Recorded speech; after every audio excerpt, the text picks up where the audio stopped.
Hello, we are in lesson 25 of The Giver. This is the Learn Zillion lesson, and it says, analyze how Jonas's perspective about release differs from the community.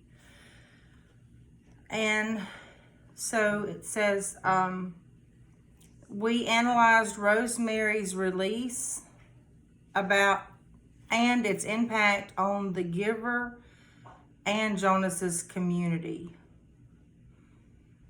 And today we are going to determine the meaning of release in Jonas's community based on incidents in the text. And we will analyze word meanings and their connotations to determine Jonas's perspective about release and his community. So you're going to need the giver and your incident chart, which has to do with when you write down release. Do you remember that? Anytime the word release was used, and then how it was viewed. So we had done that in the past, so you'll need to pull that chart back up.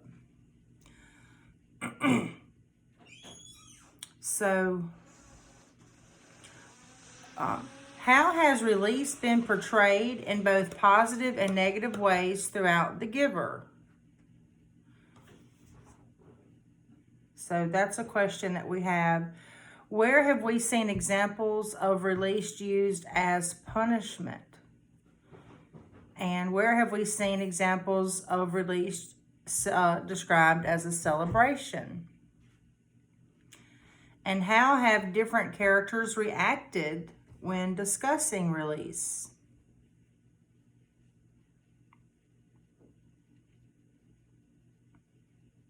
So let's just go back and talk about that. Mom had a concern for the criminal who will be released if he commits a third transgression.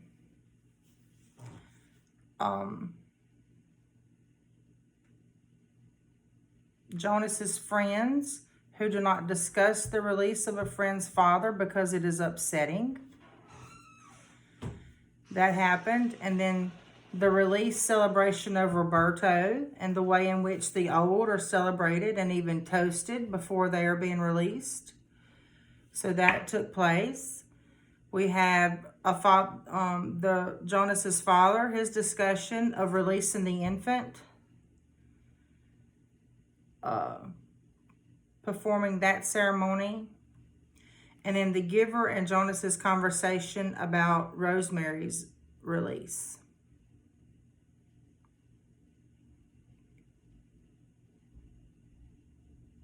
So there's a lot of different types of discussions about release in this text.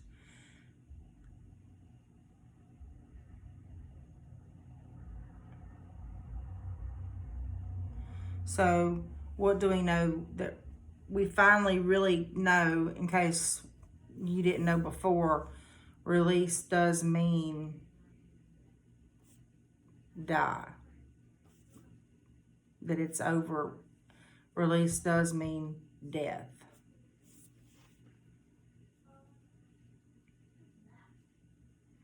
Follow along as I read chapter 9 of The Giver.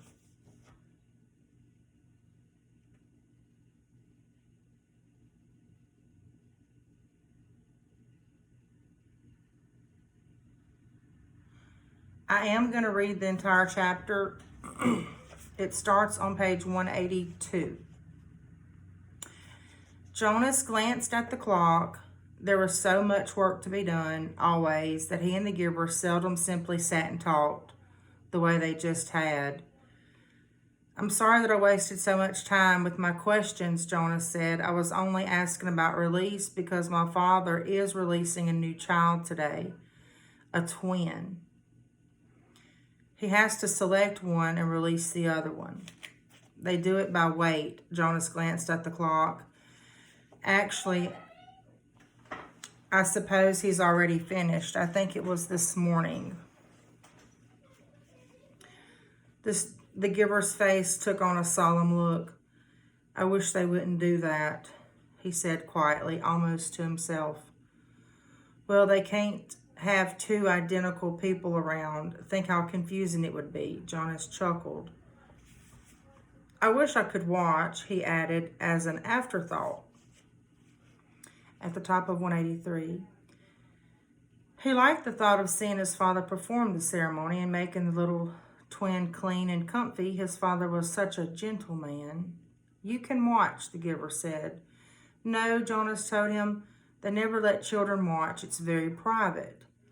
Jonas, the giver told him, I know that you read your training instructions very carefully. Don't you remember that you are allowed to ask anyone anything?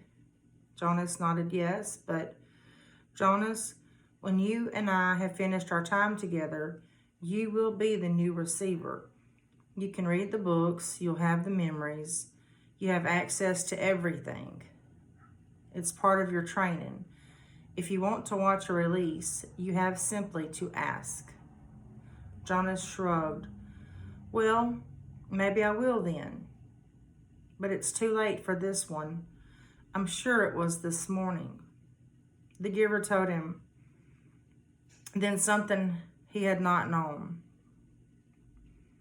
All private ceremonies are recorded. They're in the Hall of Closed Records. Do you want to see this morning's release? Jonas hesitated. He was afraid that his father wouldn't like it if he watched something so private. I think you should, the giver told him firmly. All right then, Jonas said. Tell me how. Page 184. The giver rose from his chair, went to the speaker on the wall, and clicked the switch from off to on. The voice spoke immediately. Yes, receiver, how may I help you? I would like to see this morning's release of the twin. One moment, receiver. Thank you for your instructions. Jonas watched the video screen above the row of switches. Its blank face began to flicker with zigzag lines. Then some numbers appeared, followed by the date and time. He was astonished and delighted that this was available to him, and surprised that he had not known. Suddenly he could see a small windowless room, empty except for a bed, a table with some equipment on it. Jonas recognized a scale. He had seen them before when he'd been doing volunteer hours at the nurturing center, and a cupboard. He could see pale carpeting on the floor. It's just an ordinary room, he commented. I thought maybe they'd have it in the auditorium so that everybody could come. All the old go to ceremonies of release. But I suppose that when it's just a newborn, they don't. Shh, the giver said, his eyes on the screen. Jonas's father, wearing his nurturing uniform, entered the room, cradling a tiny new child wrapped in a soft blanket in his arms. I'm at 185. A uniformed woman followed through the door carrying a second new child wrapped in a similar blanket. That's my father, Jonas found himself whispering, as if he might wake the little ones if he spoke aloud. And the other nurturer is his assistant. She's still in training, but she'll be finished soon. The two nurturers unwrapped the blankets and laid the identical twins on the bed. They were naked. Jonas could see that they were males. He watched, fascinated, as his father gently lifted one and then the other to the scale and weighed them. He heard his father laugh. Good, his father said to the woman. I thought for a moment that they might both be exactly the same. Then we'd have a problem. But this one, he handed one after rewrapping it to his assistant, is 6 pounds even. So you can clean him up and dress him and take him over to the center. The woman took the new child and left through the door she had entered. Jonas watched as his father bent over the squirming new child on the bed. And you, little guy, you're only 5 pounds 10 ounces. A shrimp. That's the special voice he uses with Gabriel, Jonas remarked, smiling. 186. Watch, the giver said. Now he cleans him up and makes him comfy, Jonas told him. He told me. Be quiet, Jonas, the giver commanded in a strange voice. Watch. Obediently, Jonas concentrated on the screen, waiting for what would happen next. He was especially curious about the ceremony part. His father turned and opened the cupboard. He took out a syringe and a small bottle. Very carefully, he inserted the needle into the bottle and began to fill the syringe with the clear liquid. Jonas winced sympathetically. He had forgotten that new children had to get shots. He hated shots himself, though he knew that they were necessary. To his surprise, his father began very carefully to direct the needle into the top of new child's forehead, puncturing the place where the fragile skin pulsed. The newborn squirmed and wailed faintly. Why, he's... Shh, the giver said sharply. His father was talking, and Jonas realized that he was hearing the answer to the question he had started to ask. 187. Still, in the special voice, his father was saying, I know it hurts, little guy, but I have to use a vein, and the veins in your arms are still too teeny-weeny. He pushed the plunger very slowly, injecting the liquid into the scalp vein until the syringe was empty. All done. That wasn't so bad, was it? Jonas heard his father say cheerfully. He turned aside and dropped the syringe into a waste receptacle. Now, he cleans him up and makes him comfy, Jonas said to himself, aware that the giver didn't want to talk during the little ceremony. As he continued to watch the new child, no longer crying, moved his arms and legs in a jerking motion. Then he went limp. His head fell to the side, his eyes half open. Then he was still. With an odd, shocked feeling, Jonas recognized the gestures and posture and expression. They were familiar. He had seen them before, but he couldn't remember where. Jonas stared at the screen, waiting for something to happen. But nothing did. The little twin lay motionless. His father was putting things away, folding the blanket, closing the cupboard. Once again, as he had on the playing field, he felt the choking sensation. Once again, he saw the face of the light-haired, bloodied soldier as life left his eyes. The memory came back.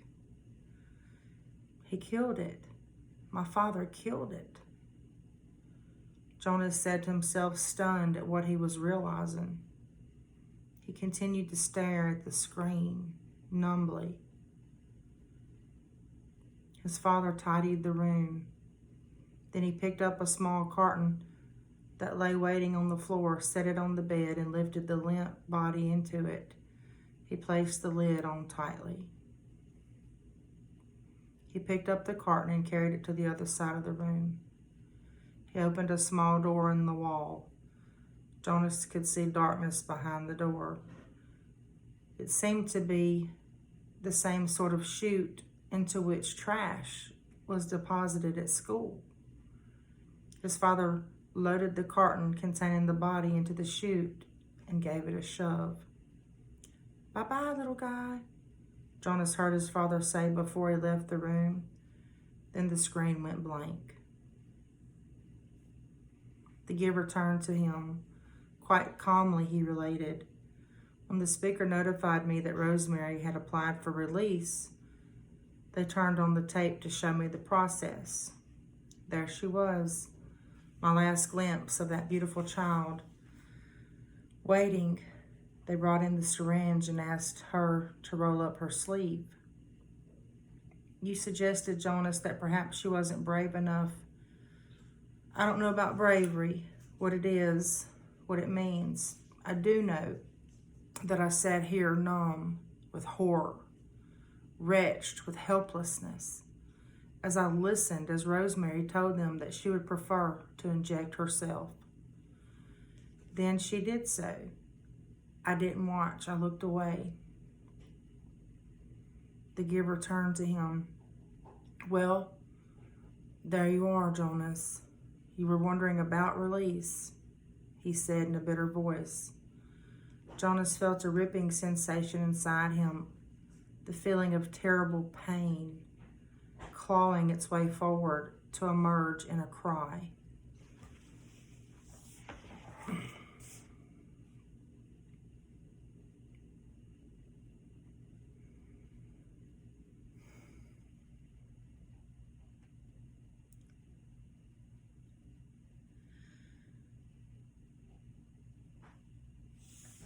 It was a very difficult passage to read. I didn't enjoy that at all.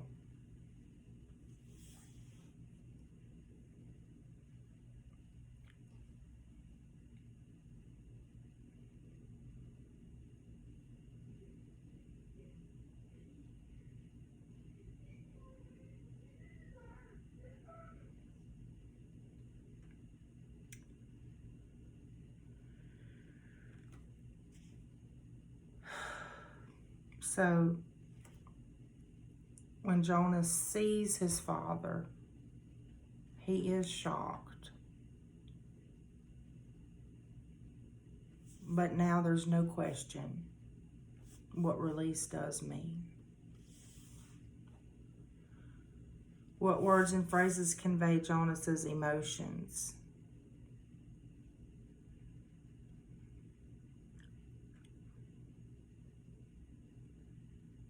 How do these words and their connotations impact the reader? The odd, shocked feeling. He stared at the screen, waiting. It's like he's in disbelief. You see, Jonas does, I believe he cares deeply for his father. I believe he loves his father. I believe he trusts his father. I believe he did that prior to this, he didn't feel that his father was capable of doing anything. I don't think it ever entered his mind that his father would be required to do something as cruel. It's murder. I mean, it's murder. Innocent little baby. Healthy.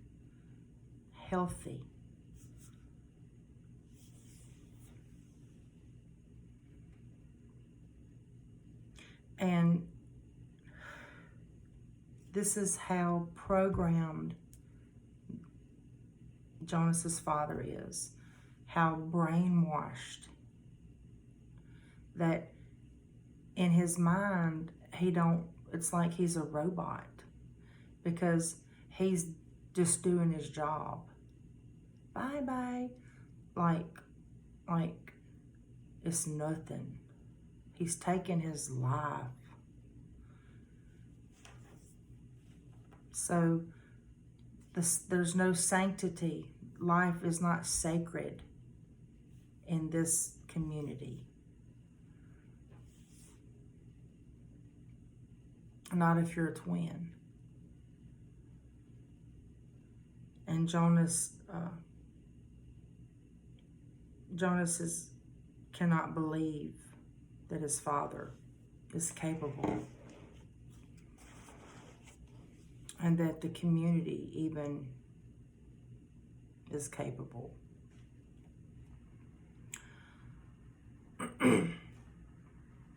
So these words, it made him think back even to, like, he's feeling anxiety. He's feeling sick. He's feeling overwhelmed. This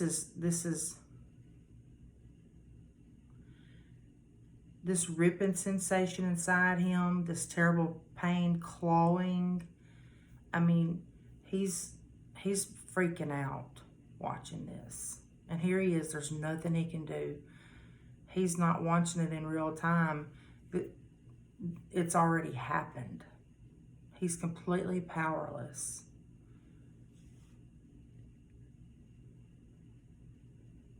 So by using these words, the author helps us feel the same emotions that Jonas feels, and it does emphasize a gruesome discovery that Jonas has made about his father and the community.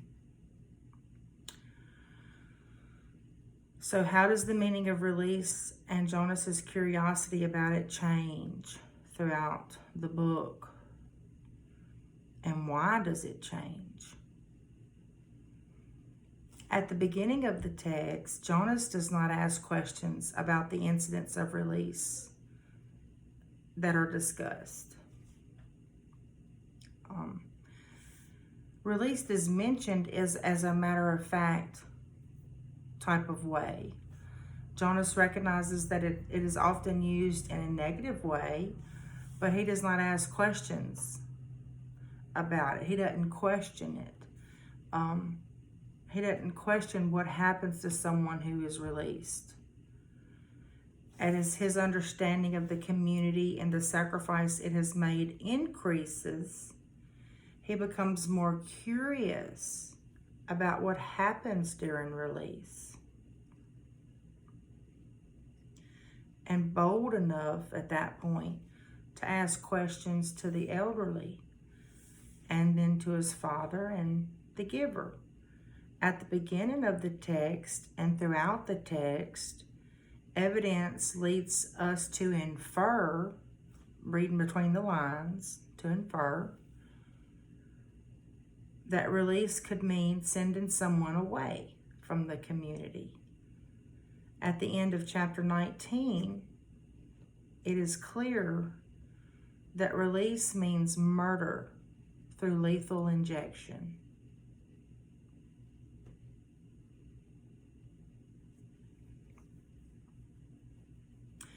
How does seeing the release from Jonas's point of view impact your understanding?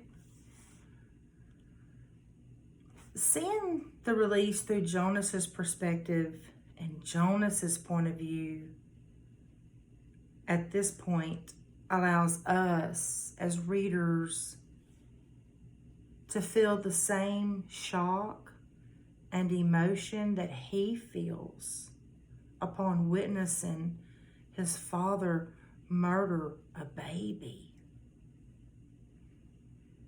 As Jonas feels an overwhelming sense of disbelief about his father's actions and his community's complete disregard for human life, we as readers feel as though we are experiencing these realizations with him, given the way in which we have viewed his community through his eyes throughout the text.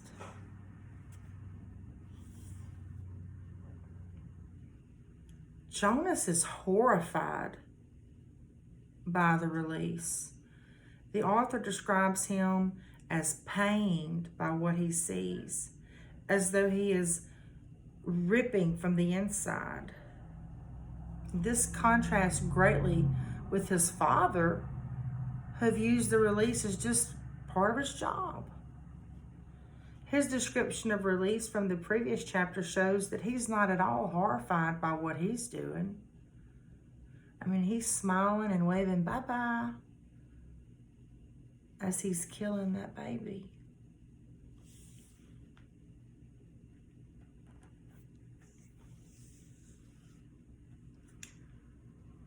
So that's how those two perspectives, like how does Jonas's perspective of release differ from his father?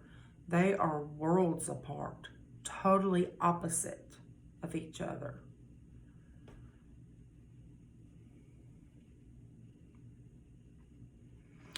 So for card 9 of 9, in this lesson, you read and discussed the meaning of release, given evidence in chapter 19 of The Giver. We looked at the words and the meanings in context and We're trying to determine Jonas's perspective about release, and he is absolutely horrified, as well as we all are.